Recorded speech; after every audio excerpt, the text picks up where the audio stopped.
ശ്രീ നിസാം സെയ്ദ്, നോക്കൂ, ഇവിടെ ഇപ്പോൾ കോൺഗ്രസ് നേതാക്കൾ തങ്ങൾക്ക് ചെയ്യാൻ കഴിയുന്നതെല്ലാം ചെയ്തു എന്ന് പറഞ്ഞ് ഒഴിഞ്ഞു മാറുന്നതാണ് നമ്മൾ ഈ വിഷയത്തിൽ കാണുന്നത്. ഒഴിഞ്ഞു മാറുന്നു എന്ന് വെച്ചാൽ ഈ MLA സ്ഥാനത്ത് രാഹുൽ മാങ്കൂട്ടത്തിൽ ഇപ്പോഴും തുടരുകയാണ്. യൂത്ത് കോൺഗ്രസ് അധ്യക്ഷൻ എന്ന പദവി ഉപയോഗിച്ചുകൊണ്ടാണ് ഈ തോന്നിയവാസങ്ങളൊക്കെ കാണിച്ചു കൂട്ടിയത്. ഇപ്പോഴും ആ വ്യക്തിയുടെ കയ്യിൽ MLA സ്ഥാനം ഇരിക്കുന്നു. കോൺഗ്രസ് പാർട്ടിയാണല്ലോ അത് കയ്യിൽ വെച്ച് കൊടുത്തത്. അപ്പോൾ ഉത്തരവാദിത്തം കഴിഞ്ഞു, ഞങ്ങൾ ചെയ്യേണ്ടതെല്ലാം ചെയ്തു എന്ന് പറഞ്ഞ് കോൺഗ്രസിന് ഇതിൽ നിന്ന് ഒഴിഞ്ഞു മാറാൻ കഴിയുമോ? ലഭ്യമായ തെളിവുകളുടെ അടിസ്ഥാനത്തിൽ രാഹുൽ മാങ്കൂട്ടത്തിൽ വളരെ ഗ്രേവായ സീരീസ് ഓഫ് ഒഫൻസസ് ചെയ്ത ഒരാളാണെന്നുള്ള കാര്യത്തിൽ സാമാന്യബോധമുള്ള നീതിന്യായ വ്യവസ്ഥയെക്കുറിച്ച് സാമാന്യബോധമുള്ള ഒരാൾക്കും സംശയം ഉണ്ടാകുന്നില്ല. ഏറ്റവും കടുത്ത നിയമ നടപടികൾ നേരിടാൻ രാഹുൽ മാങ്കൂട്ടത്തിൽ അർഹനാണെന്നുള്ളതും യാതൊരു സംശയവുമില്ലാത്ത കാര്യമാണ്.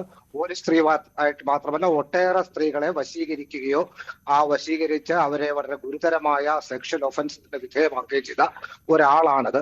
അതിൽ കോൺസെൻസസ് ആണോ ഇല്ലയോ എന്നുള്ളത് പ്രശ്നമല്ല. കോൺസെൻസസ് ഉണ്ടെങ്കിൽ തന്നെ അത് മാനുഫാക്ചർഡ് കൺസെന്റ് ആണ് എന്നുള്ള കാര്യത്തിൽ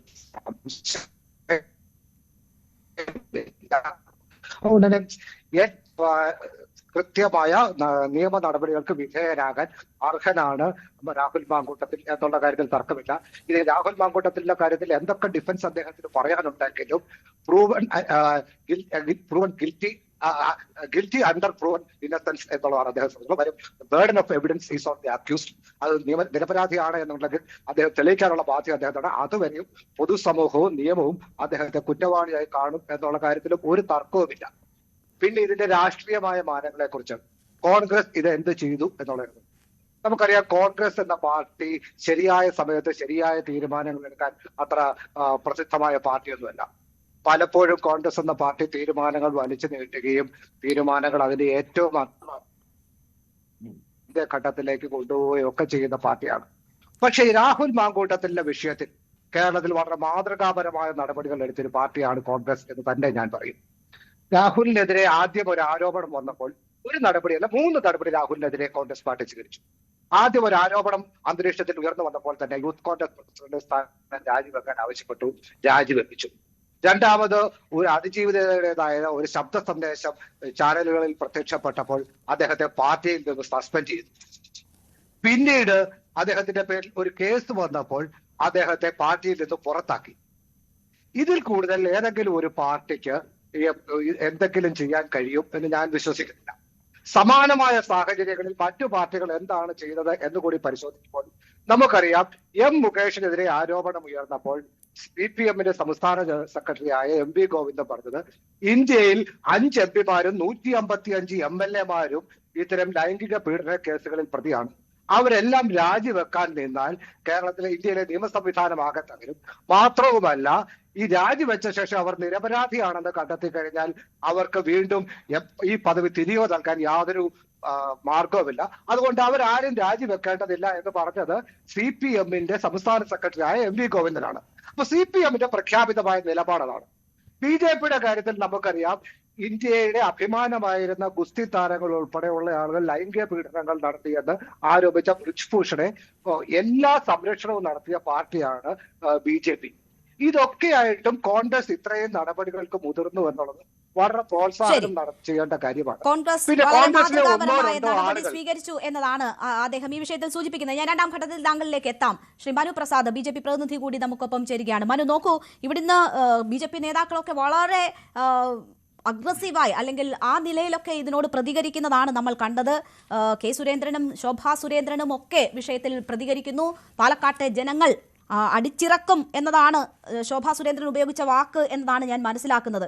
അമ്മമാർ തന്നെ കോൺഗ്രസിനെ പാലക്കാട് നിന്ന് ചാട്ടവാർ കൊണ്ട് അടിച്ച് നിഷ്കാസനം ചെയ്യുമെന്ന വാക്കുകളൊക്കെയാണ് ശോഭാ സുരേന്ദ്രൻ ഉയർത്തിയത്. അതിനൊപ്പം തന്നെ ഇത് നിർബന്ധിതമാവുകയായിരുന്നു ഈ അറസ്റ്റിന് എന്നതുകൂടി BJP നേതാക്കൾ സൂചിപ്പിക്കുന്നു. അതായത് കഴിഞ്ഞ 2 കേസിലും അറസ്റ്റില്ല, ഇപ്പോൾ ഇത് നിർബന്ധിതമായി പോയ ഒരു സാഹചര്യം. എന്തുകൊണ്ടാണ് അങ്ങനെ ഒരു വീക്ഷണം ഇതുമായി ബന്ധപ്പെട്ട്?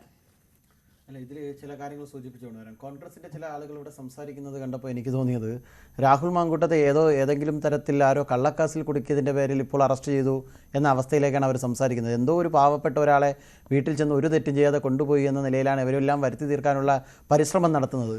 ഒന്നൊന്നല്ല രണ്ടെന്നല്ല എണ്ണിയാലൊടുങ്ങാത്ത പരാതികളുടെ കൂമ്പാരങ്ങൾ ഈ കേരള മനസാക്ഷിക്ക് മുഴുവൻ വന്നു ചേരുന്ന ഒരു സാഹചര്യമാണ് കേരളത്തിൽ കാണാൻ സാധിച്ചത്. കോൺഗ്രസിൻ്റെ ഒരു നേതാവ് ഇവിടെ പറഞ്ഞു, യൂത്ത് കോൺഗ്രസിൻ്റെ സംസ്ഥാന അധ്യക്ഷ സ്ഥാനത്ത് നിന്ന് ഞങ്ങൾ ആദ്യം പുറത്താക്കി, രണ്ടാമത് കോൺഗ്രസിൽ നിന്ന് ഞങ്ങൾ സസ്പെൻഡ് ചെയ്തു, മൂന്നാമത് ഞങ്ങൾ കോൺഗ്രസിൽ നിന്ന് പുറത്താക്കി, കോൺഗ്രസ് കൊണ്ടുവന്ന് കോൺഗ്രസ് വളർത്തി യൂത്ത് കോൺഗ്രസിൻ്റെ സംസ്ഥാന അധ്യക്ഷനാക്കി, കോൺഗ്രസിൻ്റെ ചിഹ്നം കൊടുത്ത് കോൺഗ്രസ് പാലക്കാട്ട് മത്സരിപ്പിച്ച് SDPIയുടെ പിന്തുണയോടുകൂടി കോൺഗ്രസ് ജയിപ്പിച്ചെടുത്ത ഒരു MLA കോൺഗ്രസ് പറയുകയാണ് ഞങ്ങൾക്ക് വേണ്ടാത്തതുകൊണ്ട് ഞങ്ങൾ അങ്ങ് തള്ളിക്കളഞ്ഞു, ഇനി നിങ്ങളിതെല്ലാം സഹിച്ചു കൊള്ളണം എന്ന ആ ഒരു വർത്തമാനമുണ്ടല്ലോ, അത് ഈ കേരളീയ സമൂഹം കാണുന്നുണ്ട് എന്ന് മാത്രമാണ് എനിക്ക് കോൺഗ്രസിനോട് സൂചിപ്പിക്കാനുള്ളത് ഈ അവസരത്തിൽ.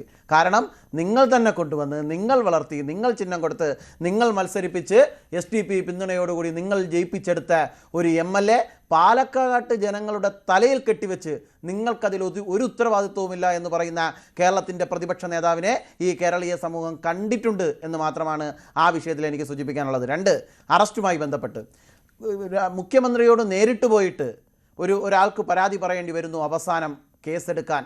നിരവധിയായ കേസുകൾ ഇവിടെ പോലീസ് സ്റ്റേഷനുകളിലും അതുപോലെ തന്നെ വിവിധ സ്ഥലങ്ങളിലേക്കും ആളുകൾ പറഞ്ഞാൽ എടുക്കാൻ പറ്റുന്ന സാഹചര്യമില്ല എന്ന സാഹചര്യമാണ് ഇന്ന് കേരളത്തിലുള്ളത്. ആഭ്യന്തരം അങ്ങേ പരാജയപ്പെട്ടിരിക്കുമ്പോൾ മുഖ്യമന്ത്രിയെ നേരിട്ട് കണ്ടിട്ടാണ് ഒരാൾ ഞാൻ അതിജീവിതയാണ്, ഞാൻ അതിൻ്റെ ഭാഗമായി ഇരയാക്കപ്പെട്ടയാളാണ്, നിങ്ങൾ കേസ് രജിസ്റ്റർ ചെയ്യണമെന്ന് പറയുന്നത്. മുഖ്യമന്ത്രിയുടെ മുന്നിലേക്ക് ഈ പരാതിക്കാരി എത്തുന്ന സമയത്ത് പാലക്കാട്ടിൻ്റെ മണ്ണിലുണ്ട് രാഹുൽ മാങ്കൂട്ടം. ഒരു പോലീസുകാരനും പോയി നോക്കിയില്ല. പരാതി കൊടുത്തതിന് ശേഷം ഒന്ന് തടഞ്ഞേക്കാം എന്ന് ചിന്തിച്ചില്ല. ഈ നാട് വിട്ടു പോണ്ട എന്നവർ ആലോചിച്ചില്ല. ഈ നാട് വിട്ടുപോയി അവർ തന്നെ പറയുന്നത് പോലെ മൈസൂറും അതുപോലെ തന്നെ ബാംഗ്ലൂരും വിവിധ സുഖവാസ കേന്ദ്രങ്ങളിൽ അദ്ദേഹം സുഖവാസം അനുഭവിക്കുന്ന സാഹചര്യമുണ്ടായി, ഈ നാട്ടിലെ അനുഭവിക്കുന്ന സാഹചര്യമുണ്ടായി. എന്നാൽ അതേ സമയത്ത് ഈ പോലീസുകാരുടെ മുന്നിലൂടെ തിരുവനന്തപുരത്ത് വന്ന് അഭിഭാഷകന് മുന്നിൽ ഹാജരായി തനിക്ക് വേണ്ടി വക്കാലത്ത് ഒപ്പിട്ട് തിരിച്ചു പോകുന്ന സാഹചര്യമുണ്ടായിരുന്നു. ഒരു ചെറുവിരൽ കേരളത്തിൻ്റെ പോലീസ് അനക്കിയിട്ടില്ല, കേരളത്തിലെ ആഭ്യന്തരമന്ത്രി അനക്കിയിട്ടില്ല, പിടിക്കണമെന്ന തീരുമാനം വന്നിട്ടില്ല. 1-2 ദിവസം അദ്ദേഹത്തെ ഇതുവരെയും പൂർണ്ണമായി സ്വാതന്ത്ര്യത്തോടുകൂടി പുറത്തുവിട്ട് എല്ലാ കേസുകളുടെയും തെളിവുകൾ നശിപ്പിക്കുന്ന സാഹചര്യത്തിലേക്ക് വേണ്ടി അഴിച്ചുവിട്ടതിന് ശേഷം ഇന്നൊരു അറസ്റ്റ് നടത്തിയിരിക്കുകയാണ്. അതിൽ നാടകമെന്നല്ലാതെ മറ്റെന്താണ് പറയാനുള്ളത്? പുതിയ പരാതികൾ നിരന്തരമെന്ന് വരുമ്പോൾ, സ്വർണ്ണക്കൊള്ള ഉൾപ്പെടെയുള്ള പല സാഹചര്യങ്ങളും ചർച്ചയാകുമ്പോൾ VD സതീശനും സ്വർണ്ണക്കൊള്ള ഉൾപ്പെടെയുള്ള ചർച്ചയാകുമ്പോൾ സോണിയാഗാന്ധിയുടെ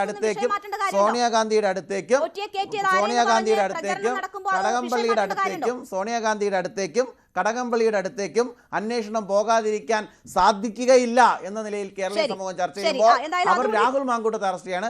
രാഹുൽ മാങ്കൂട്ടത്തെ അറസ്റ്റ് ചെയ്ത് കേരളത്തിന്റെ ഇപ്പോൾ അനുഭവിക്കുന്ന പ്രശ്നങ്ങളിൽ നിന്ന് രക്ഷപ്പെടാമെന്ന് ഇവിടുത്തെ ഇടതുപക്ഷവും വിചാരിക്കേണ്ട, കോൺഗ്രസും വിചാരിക്കേണ്ട. 2, രാഹുൽ മാങ്കൂട്ടത്തെ മലയാളി സമൂഹത്തിന് മുന്നിൽ പാലക്കാട് കൂടുതൽ വാർത്തകൾക്ക് News 18 Keralam YouTube channel subscribe ചെയ്യുക.